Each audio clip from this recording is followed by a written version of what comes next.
Nós vamos meditar na palavra do Senhor. Eu quero falar sobre essa questão da tolerância. Nós estamos vivendo um tempo em que se fala muito em tolerância. Aliás, essa é uma das palavras mais usadas na mídia televisiva, na mídia virtual. A questão da tolerância religiosa, principalmente. É claro que a palavra tolerância, lá fora, às vezes ela é distorcida. Porque basta você pensar diferente do outro, que já se denomina o outro como intolerante. Então, mas a tolerância da qual nós queremos falar hoje aqui não tem nada a ver com essa tolerância de que falam aí fora. E também não tem a ver com o medo do contrário, o medo do contraditório. Não tem nada a ver com isso. Ou melhor, não tem nada a ver com o contraditório, melhor dizendo. Que as pessoas pensam que o contraditório é uma intolerância. Mas nem sempre o contraditório é uma intolerância. E às vezes as pessoas usam esse mecanismo de chamar o contraditório de intolerante, porque essas pessoas, na verdade, é elas que estão sendo intolerantes. Elas é que estão querendo impor aquilo que elas pensam. Então, toda pessoa que não aceita o contraditório vai considerar o outro um intolerante, quando na verdade é ele que está sendo intolerante por não aceitar o contraditório. Mas a tolerância da qual eu quero falar aqui é da tolerância entre os irmãos. A igreja, ela é heterogênea. Aqui na igreja nós temos, vamos falar primeiro da igreja local. A igreja local é heterogênea. Nós temos aqui muitos irmãos que pensam diferente do outro em relação a uma determinada moral espiritual, a uma determinada visão espiritual, ou uma visão da Bíblia. Vou dar um exemplo assim bem fácil da gente entender. Alguns irmãos, por exemplo, acham que porque aquela irmã usa um brinco, aquela irmã tem uma vida espiritual menor do que a dele, ou aquela irmã está transgredindo todas as leis de Deus, ou aquela irmã é vaidosa demais. Então, porque a igreja é heterogênea, cada um tem a sua maneira. Já a irmã que usa o brinco se sente bem, ela acha que está bem com Deus, com aquilo não a condena, e ela pensa que o outro que diz que ela está errado, é ele que está errado. Isso porque nós estamos dentro da mesma igreja, dentro do mesmo ambiente, professamos a mesma fé, lemos a mesma Bíblia, seguimos o mesmo Jesus, mas somos diferentes. Encaramos a vida de forma diferente. Agora, na Igreja Universal também acontece essa divergência. Por exemplo, a Igreja Universal, quem é a Igreja Universal? A Igreja Universal é a Igreja de Cristo espalhada em toda a terra, sim ou não? É a igreja de Cristo espalhada em toda a terra. Essa igreja está entre os presbiterianos, entre os assembleianos, entre os batistas, entre os metodistas, entre os que cuja igreja não tem placa denominacional, mas a igreja está lá no pessoal da Igreja Universal. A igreja de Cristo está entre os aborígenes, está entre os índios, está entre os irmãos do Himalaia, está em algum salvo lá no Polo Norte. A igreja de Cristo está em todo lugar. Agora, se você for observar as divergências de pensamento teológico, espiritual, Nós assembleamos, pensamos diferente em muitos aspectos dos presbiterianos, dos adventistas, dos metodistas, em alguns pontos. Embora as nossas divergências, em alguns casos, não são divergências fundamentais. Vou dar um exemplo. Nossos irmãos presbiterianos acreditam na predestinação. A Bíblia fala sobre predestinação? Fala. Eles têm uma visão calvinista da predestinação. Nós temos uma visão, nós também cremos na predestinação? Também cremos. Mas nós cremos na predestinação sob uma ótica arminiana. Porque para Calvino, a predestinação é individual. Para Armínio, e nós acreditamos mais nessa linha, a predestinação é coletiva. Isto é, Cristo não predestinou pessoas, Cristo predestinou a igreja. Quem é que vai para o céu, pastor? É a igreja. Se ela permanecer, se cada um na igreja permanecer fiel a Cristo, então todos nós haveremos de herdar a vida eterna. Mas o calvinista acredita não, acredita que existem já as pessoas que serão salvas. Então eles acreditam que existem pessoas que nasceram para ser salvas. Então são divergências que existem, mas para essa divergência, por exemplo, da predestinação, para a gente ela não é fundamental. Por que não é fundamental? Porque a doutrina fundamental em relação à predestinação é que Cristo morreu por nós. Aleluia. E tanto nós quanto os calvinistas acreditamos nessa mesma doutrina, que Cristo morreu pelos nossos pecados. Nisso todos nós combinamos. Então aí vem uma outra verdade.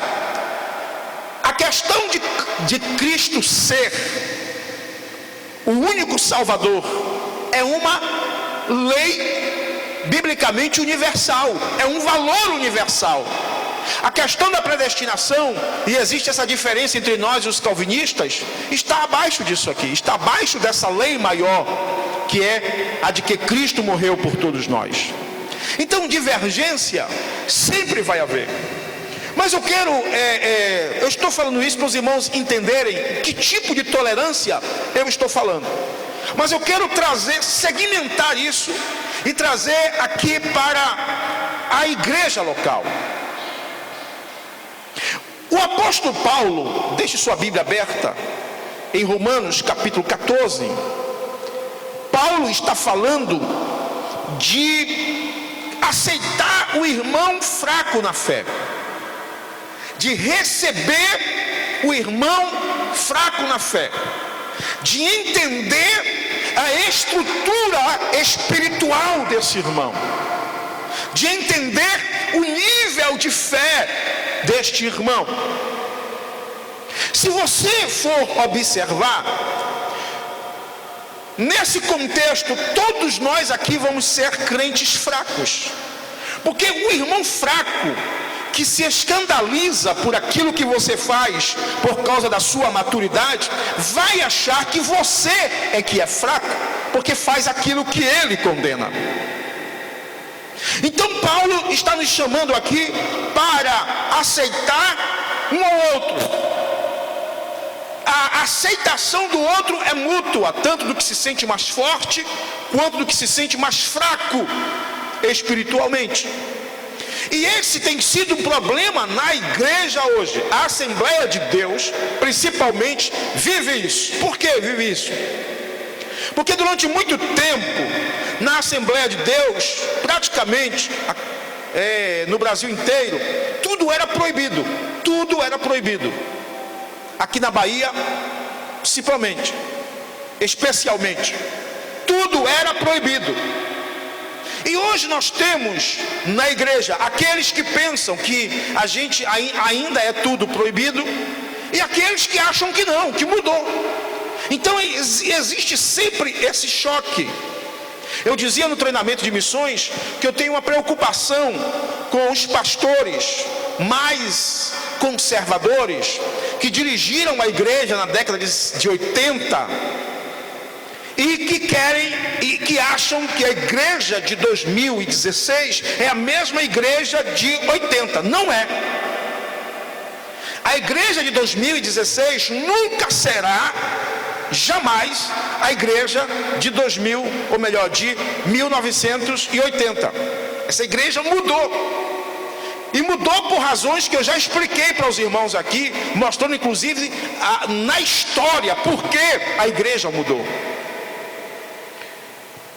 Então essa confusão, pode ou não pode, faz ou não faz, vai ou não vai, come ou não come, bebe ou não bebe, usa ou não usa, essa confusão sempre houve na igreja. E aqui está a prova em Romanos. Essa guerra travada entre aqueles que pensam de uma forma e os que pensam de outra forma, sempre houve na igreja do Senhor Jesus. Quando você abre a Bíblia em Atos dos Apóstolos, no capítulo 15, dizem que ali, a gente costuma dizer que ali foi a primeira convenção da igreja. Porque foi a primeira vez que os pastores da época, os apóstolos, se reuniram para tratar de assuntos concernentes ao uso ou não, à prática ou não de determinada tradição. E o que estava em jogo ali? Era a questão da circuncisão. Os irmãos judeus entendiam, os irmãos judeus convertidos, entendiam que os não-judeus, os gregos, os gentios, ao aceitarem a fé em Jesus, deveriam também se circuncidar para guardar a lei de Moisés. Os irmãos não-judeus, gentios, que se convertiam, entendiam que não, que eles não precisavam guardar aquela tradição, porque a graça de Cristo era suficiente para a salvação da alma deles. E havia essa divergência aonde? No meio dos apóstolos, no meio dos anciãos, dos dirigentes da igreja. Então Paulo e Barnabé foi levar o assunto para Jerusalém, para os apóstolos lá decidirem o que a igreja iria fazer, como é que a igreja ia se comportar diante deste assunto. Aí quero que você leia comigo Atos dos Apóstolos, capítulo de número 15, versículo 1.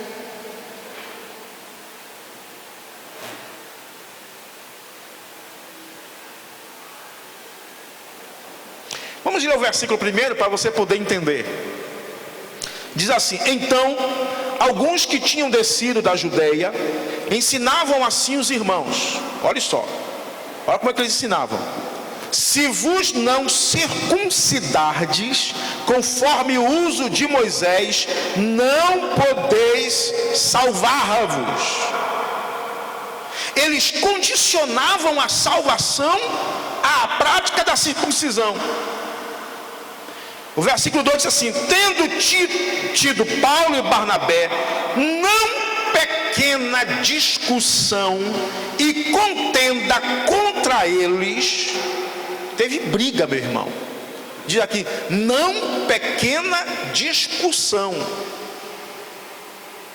Resolveu-se que Paulo, Barnabé e alguns dentre eles subissem a Jerusalém aos apóstolos e aos anciãos sobre aquela questão. Então eles, vamos discutir isso em Jerusalém, lá na nossa sede, na sede da igreja, e vamos discutir se vai guardar ou não a circuncisão. Aí o versículo 28, depois de muita discussão, o texto vai mostrar aqui que Paulo discursa, Tiago também, Pedro também discursa. E aí o versículo 28 diz assim: Na verdade, pareceu bem ao Espírito Santo e a nós não vos impor mais encargo algum, senão estas coisas necessárias: que vos abstenhais das coisas sacrificadas aos ídolos, e do sangue, e da carne sufocada, e da fornicação. Destas coisas fareis bem, se vos guardardes. Bem vos vá. O que é que você entende aqui? Que decidiu-se então que o crente não judeu não precisava se circuncidar. Então esses dilemas, faz, não faz, pratica, não pratica, dentro da igreja, sempre causou um desconforto. Alguns, os que acham que tem que usar, se achavam espiritualmente superiores. Os que achavam que não deviam usar, também se achavam superiores porque não usavam. E aí um desprezava o outro. E o apóstolo Paulo sempre quebrou a cabeça com essa coisa, com a igreja. Como é que se resolve isso, pastor? Aí nós vamos ler o texto que eu convidei vocês para lerem no início dessa pregação, dessa mensagem, na leitura oficial, em Mateus, capítulo 22. Você pode vir comigo para Mateus? Mateus, capítulo 22, versículo 34 em diante. E os fariseus, ouvindo que ele fizera emudecer os saduceus, reuniram-se no mesmo lugar. E um deles, doutor da lei, interrogou para o experimentar, dizendo: Mestre, qual é o grande mandamento da lei? E Jesus disse-lhe: amarás o Senhor teu Deus de todo o teu coração, e de toda a tua alma, e de todo o pensamento. Olhe para mim, meu irmão.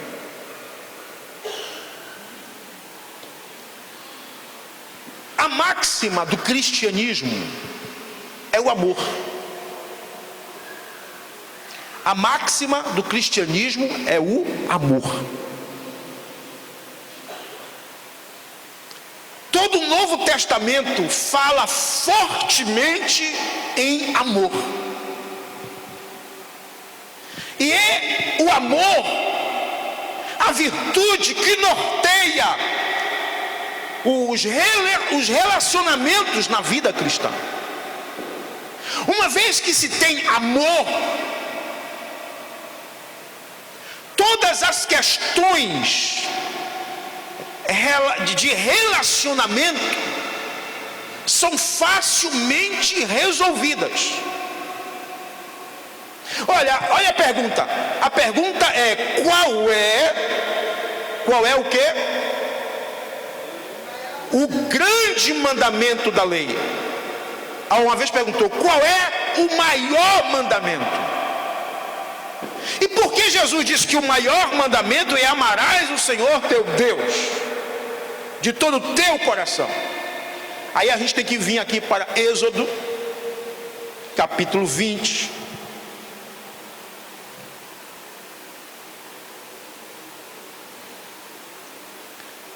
Um texto que todo crente precisa conhecer.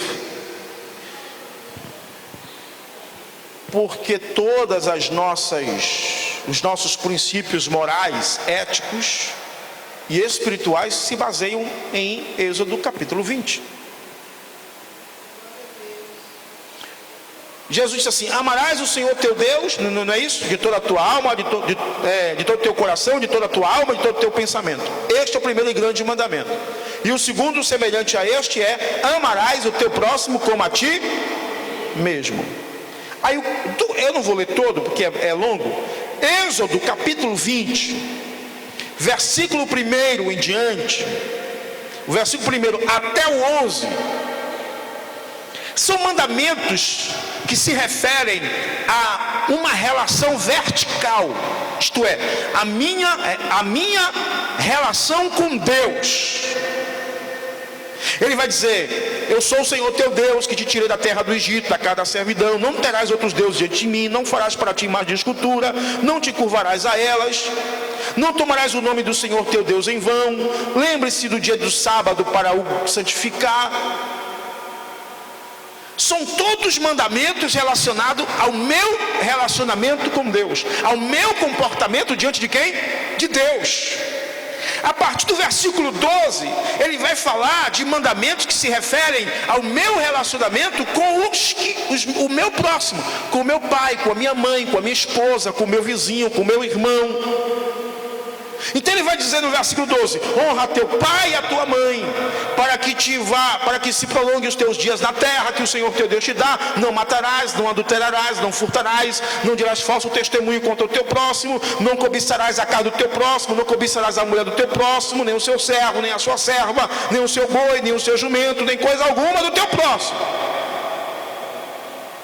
Então, do versículo 12 até o 17, são mandamentos que se relacionam a esta convivência horizontal, um com o outro. Aí você vai entender porque Jesus disse assim: o maior mandamento é: amarás a Deus.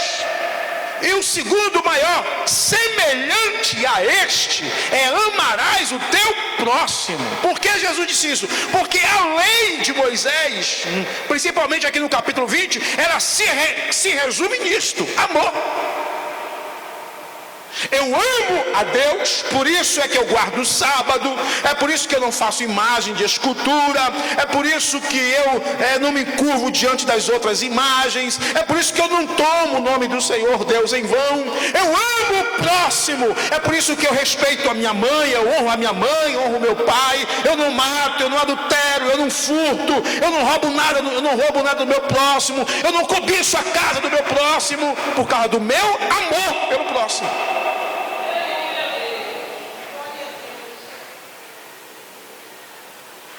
A grande questão aqui é o amor.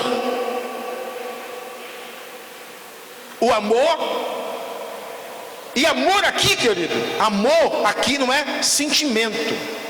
Amor aqui são ações. Amor aqui é prática, são atitudes. Atitudes de, como é que dá o nome? De altruísmo para com o outro. Porque assim, pastor, mas amar o inimigo. Por isso que Jesus falou assim: ame o seu inimigo. E a gente acha difícil isso, mas Jesus não está querendo dizer que você deve morrer, se derramar de amores. Olha como ele é lindo, ele me maltratou, mas ele é lindo, ele é maravilhoso. Não é isso. Jesus está mandando você ter atitudes com ele de amor,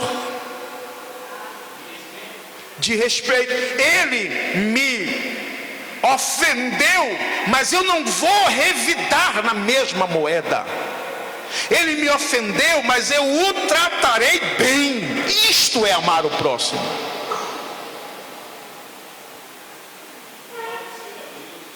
Ele não gosta de mim, ele não fala comigo, mas eu passo por ele e o saúdo com a paz do Senhor.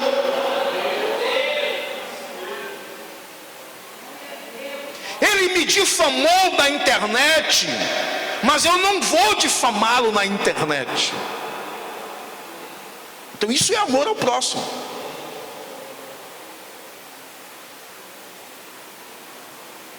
Quando a igreja vive essa máxima do evangelho, que é o amor, então a igreja consegue suportar o irmão mais fraco.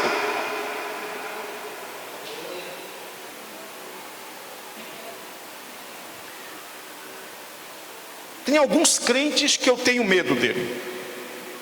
Medo entre aspas. Eu tenho medo. Os crentes para mim mais perigosos são aqueles que vê defeito em tudo. São aqueles que vivem saindo da igreja porque não suporta a igreja. São aqueles que se acham mais santos do que o outro.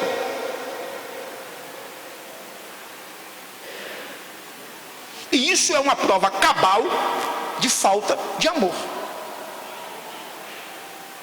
Eu estou nessa igreja aqui há 34 anos. Já encontrei gente que fez de tudo para me destruir, para colocar um pé, para eu cair lá na frente. Já fui ofendido, já fui desrespeitado, já. Mas eu estou há 34 anos nessa igreja. E por que eu estou na igreja? Porque eu entendo que Paulo disse que eu devo suportar o meu irmão, em primeiro lugar. Em segundo lugar, Jesus disse que eu devo perdoar o meu irmão. Aleluia. E em terceiro lugar, porque não adianta eu ficar pulando, desculpe a expressão, de galho em galho, porque eu sei que os problemas que eu encontro aqui, eu irei encontrar em qualquer lugar. Ou você acha que tem igreja perfeita? Sabe, pastor, cheguei numa igreja. Irmãos, não descreva uma igreja por uma visita que você faz. Se você chegar, por exemplo, na minha casa, você chega lá, se você disser assim: pastor, eu vou na sua casa quinta-feira, é óbvio que minha esposa, que ela sempre tem esse cuidado, ela vai arrumar melhor a casa. Nem tudo que a gente usa no dia a dia vai ser usado naquele dia. Vamos trocar, vamos colocar aqui um pano melhor no banheiro. É assim ou não é que a gente faz? Vamos pendurar a melhor toalha para enxugar as mãos no banheiro. Vamos colocar um sabonete mais perfumado, melhor sabonete no banheiro. Vamos trocar esse sofá aqui de lugar, porque isso aqui pode incomodar aquela pessoa. Aí você chega lá, rapaz, a casa da irmã Núbia é uma maravilha. Cheirosa. Não, e é sempre, porque minha mulher é muito cuidadosa. Ela sai de manhã cedo. E quando eu acordo, às vezes ela já fez o almoço de meio-dia, já está pronto, prato lavado, pia arrumada, e ela vai trabalhar. Ela poderia seguir levantando, não, deixa aí para deixa tudo. Minha mulher é uma bênção, mas é uma bênção no sentido de bênção mesmo. Tem irmão que fala assim: minha mulher é uma bênção, pastor. Não é nesse sentido não. Que os irmãos agora, abrindo um parêntese aqui, costumaram agora, a denominar o que é ruim de bênção. Você reparou isso? Como é que vai seu esposo, meu irmão? Meu pastor, aquela bênção está lá. Só Jesus na causa. Bem, depois discute sobre isso. Então, você não pode, portanto, definir a minha casa a partir de uma visita que você fez lá. Mas se aí você diz para mim: pastor, eu vou passar uns dias na sua casa, aí você vai descobrir os nossos costumes, as nossas manias, sim ou não? Se a gente é bagunceiro, se a gente não é, se somos bagunceiros. Minha esposa assim: não dia a dia a gente, se somos bagunceiros ou não. Minha esposa pega no meu pé: meu filho, pode falar, a gente vai, a gente faz. Então, se nós somos bagunceiros ou não, se somos organizados ou não, se dormimos tarde, ou se acordamos cedo, ou se acordamos tarde, vocês vão descobrir um monte de coisa. Aí você vai chegar: rapaz, eu pensava que o pastor, misericórdia, cheguei lá, o pastor ronca de noite, no outro quarto eu não conseguia.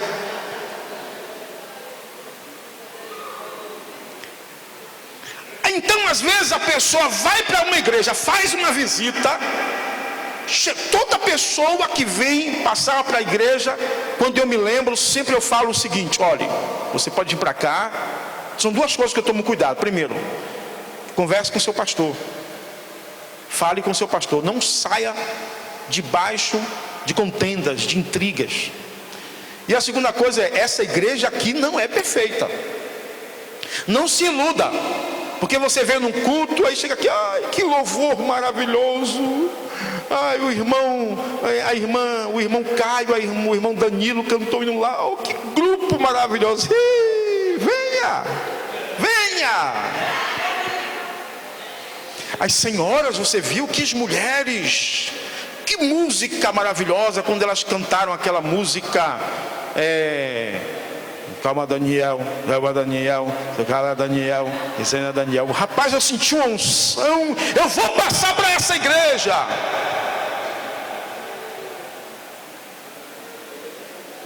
Essas pessoas aí, simplesmente a falta de amor faz com que a gente se desvencilhe das pessoas. Imagine você com seu marido, todas as vezes que tiver um problema com você e seu marido, uma falha do seu marido, você resolver casar de novo. Não pense que é por isso que muita gente casa 6 vezes, 5 vezes, 4 vezes, 3 vezes, que está à procura do marido perfeito e nunca vai encontrar. Está à procura da esposa perfeita e nunca vai encontrar. E na igreja é a mesma forma, nós nunca vamos encontrar uma igreja perfeita. Nós às vezes falamos, pastor, eu queria que a igreja voltasse a ser como era a igreja primitiva. A igreja primitiva era cheia de problemas, meu irmão. Olha Paulo aqui querendo resolver um problema aqui no capítulo 14 de Romanos. Basta você abrir a carta de Paulo aos Coríntios. Uma igreja que tinha os dons, não é? Paulo chamou de dizer assim, vós os santificados no Senhor. Mas essa igreja também tinha problemas e problemas sérios. Por exemplo, a igreja tinha problema de facções. Havia o grupo de Paulo, havia o grupo de Cefas, havia o grupo de Apolo e havia o grupo de Cristo dentro da igreja. Não, eu sou de Cristo, eu sou de Paulo, eu sou de Apolo, eu sou de Cefas. Divisão, partidarismo, facção dentro da igreja. É o que a gente chama hoje das panelinhas. A igreja tinha um problema que os irmãos levavam um ao outro para os homens julgarem suas causas lá fora. Litígio entre os irmãos. A igreja tinha um problema de gente que dormia de um rapaz lá que dormia com a esposa do pai dele. A igreja não sabia lidar com a questão da comida sacrificada. Havia problemas com relação aos casamentos, a vida de solteiro, e Paulo escreve para aconselhar. Paulo escreve para ensinar a eles como usar os dons espirituais, porque eles, em culto público, havia profecia, havia línguas estranhas, e Paulo escreve para eles mostrando como os dons espirituais deveriam ser usados. A igreja tinha um problema na Santa Ceia do Senhor, era uma bagunça a ceia do Senhor. Então a igreja primitiva também era uma igreja cheia de problemas. Basta você ler também as cartas que Jesus manda João escrever às igrejas da Ásia. Sempre, na maioria, o Senhor dizia, tenho porém contra ti. Tem problemas no meio de vocês. Então, os problemas nunca vão deixar. E o que é que vai, pastor, fazer com que a gente consiga conviver com o outro? É o amor. Você está me entendendo, meu irmão? Por que, pastor, é o amor? Vamos para aquele célebre texto, eu vou encerrar com isso. Vamos para o célebre texto de 1 Coríntios capítulo 13.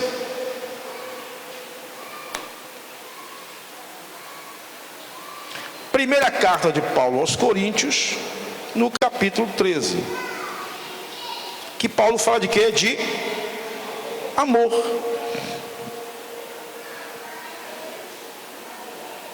Olha só. Versículo 4 do capítulo 13 diz assim: o amor é o quê? é sofredor, o amor é benigno, o amor não é invejoso, o amor não trata com leviandade, o amor não se ensoberbece, não se porta não busca os seus interesses, e não se irrita, eita Deus, e não suspeita mal.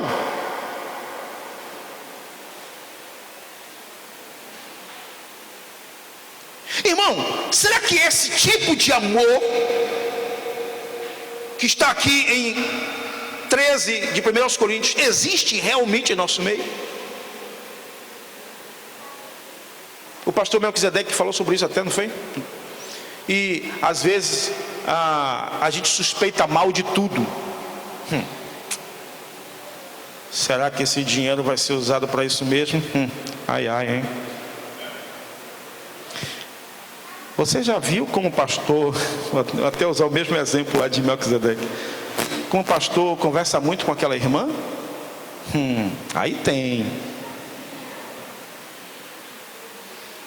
Você já viu como aquela irmã anda assim, anda assado, está sempre suspeitando mal. Ele sempre está vendo coisa errada. Eu disse outro dia ao pastor Israel que um dos grandes problemas da nossa igreja é que nós temos às vezes uma relação de desconfiança com tudo. Nós desconfiamos de tudo e de todos. Alguns porque já foram tão vítimas que se tornam doentes, precisam ser sarados, precisam ser curados. E aí acha que todo mundo vai fazer a mesma coisa com ele. É como aquela pessoa que casou, teve uma grande decepção, e aí diz: não quero mais homem nenhum, porque acha que todo homem é igual, quando não é. Mas aquele irmão que já está tão frustrado, que foi traído, foi abandonado, foi maltratado no relacionamento, aí fica viúvo para sempre, ou então viúvo ou solteiro para sempre, tem dificuldades de fazer relacionamento, porque se sente uma vítima eterna, quando não é assim, meu irmão.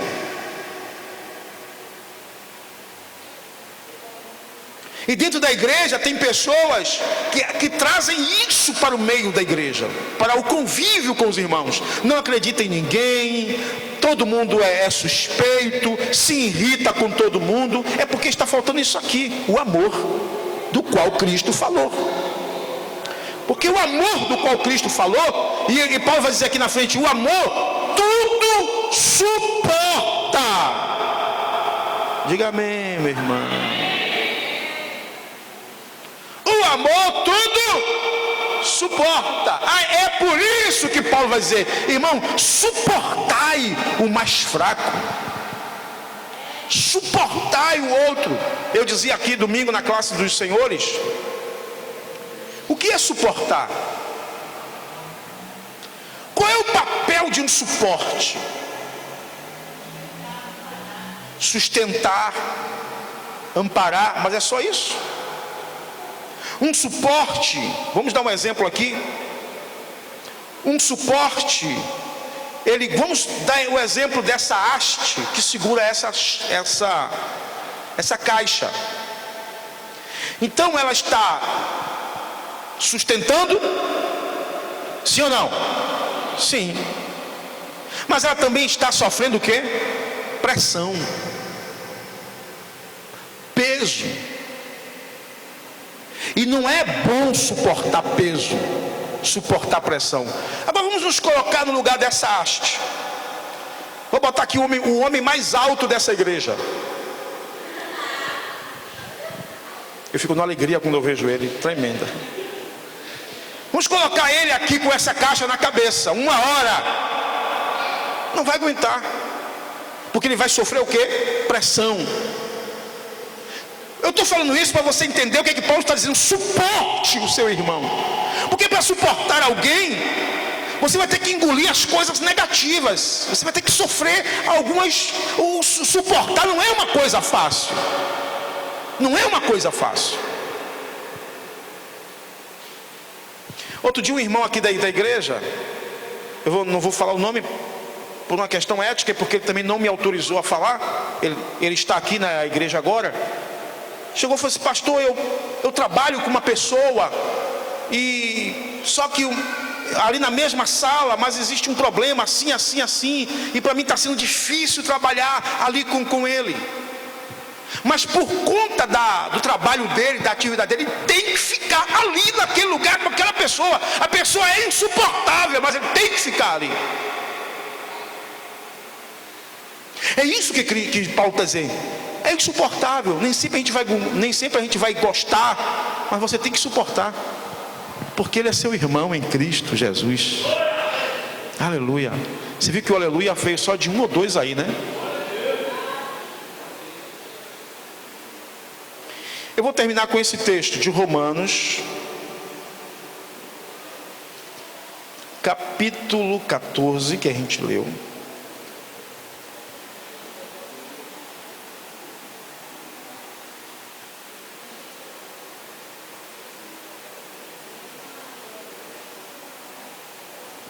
Diz assim: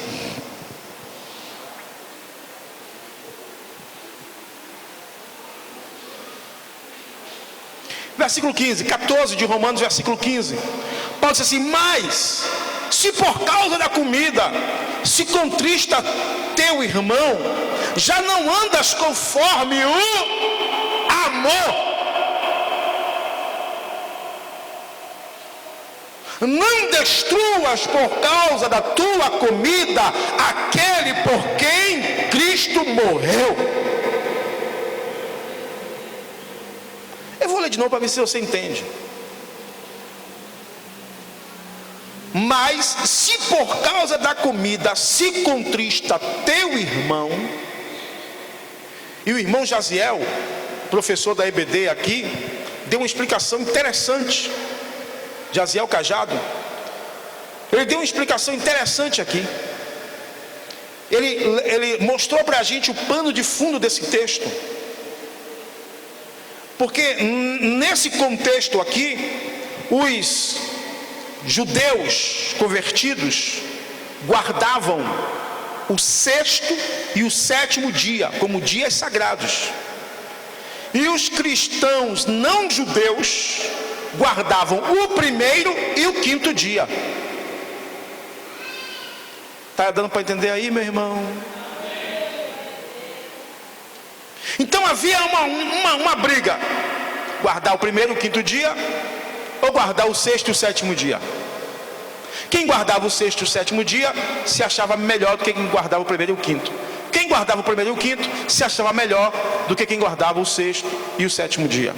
É por isso que Paulo vai dizer assim, no versículo 5: um faz diferença entre dia e dia, mas outro julga iguais todos os dias. Cada um esteja inteiramente seguro em seu próprio ânimo. Aquele que faz caso do dia, para o Senhor o faz. O que come, para o Senhor come, porque dá graças a Deus. E o que não come, para o Senhor não come e dá graças a Deus. É por isso que no versículo 15 ele vai dizer assim: meu irmão, por causa desse negócio de comida, se pode comer, se não pode, não destrua, não entristeça teu irmão, porque se você fizer isso, você não anda conforme o amor.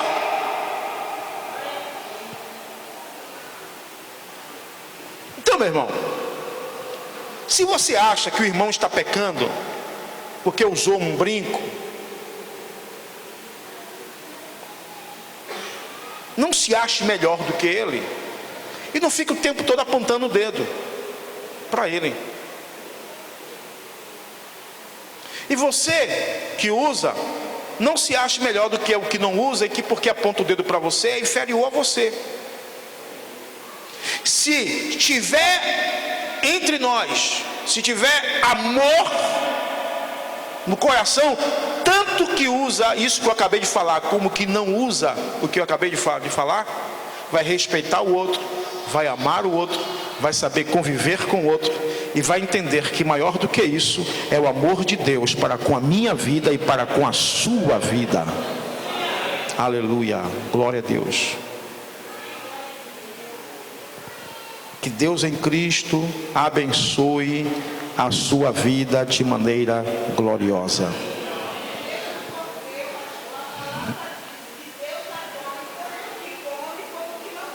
Exatamente, é isso que nós acabamos de falar aqui. Então, para o Senhor, o faz. Eu estava ouvindo os nossos irmãos adventistas, né, pela rádio, o programa Voz da Profecia. Então, pelo tom do discurso do pastor, eles seguem melhor os mandamentos de Deus, porque eles guardam o sábado. Então, esse pastor possivelmente desconhece o que Paulo está dizendo aqui na primeira carta, né, ou na carta aos Romanos, no capítulo 14. E ele desconhece que quando se discutia lá em Atos, no capítulo 15, a questão da circuncisão, e o que ficou para ser guardado pelos irmãos gentios, não entra nem circuncisão e nem sábado, mas entram práticas que seriam sim danosas à nossa vida espiritual se as praticássemos. Amém, queridos? Deus em Cristo abençoe a sua vida de maneira poderosa. Aleluia! Que essa igreja seja uma igreja com o coração cheio de amor. Você pode me entender, meu irmão?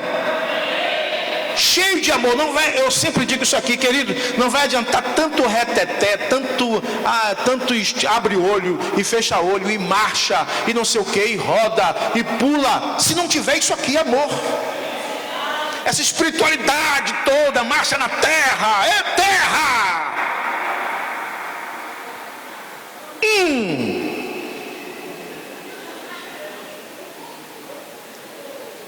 Mas na hora de amar o irmão, de respeitar o irmão, de honrar o irmão, de entender a fé do irmão, de procurar não ofender o irmão, não ferir o irmão, aí ele não consegue lidar com isso. É por isso que Paulo disse assim, em 1 Coríntios, no capítulo 13, versículo 1. Eu vou encerrar agora com isso aqui. 1 Coríntios 13, 1. Paulo vai dizer assim: ainda que eu falasse as línguas dos homens e dos anjos e não tivesse amor, seria como metal que soa ou como um sino que tine.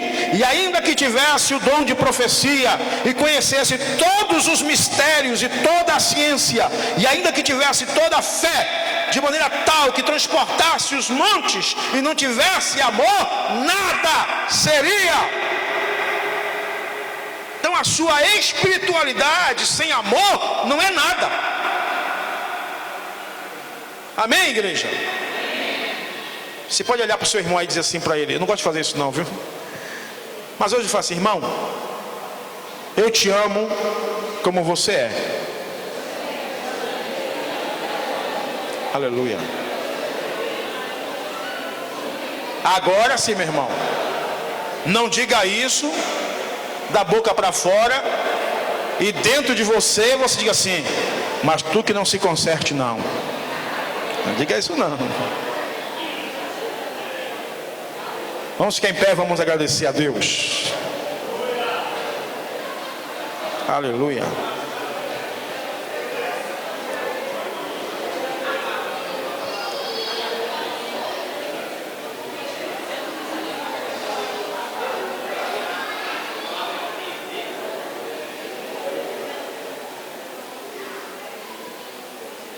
Fale de novo aí que eu não entendi não.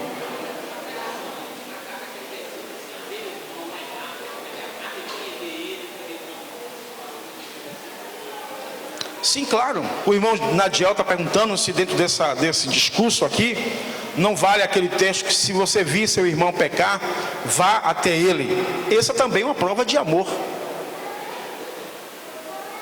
Não adianta você ficar dizendo, olha como o irmão se comporta. Pastor, você já viu o irmão fulano? Não, vá até ele, converse com ele, repreenda entre você e ele.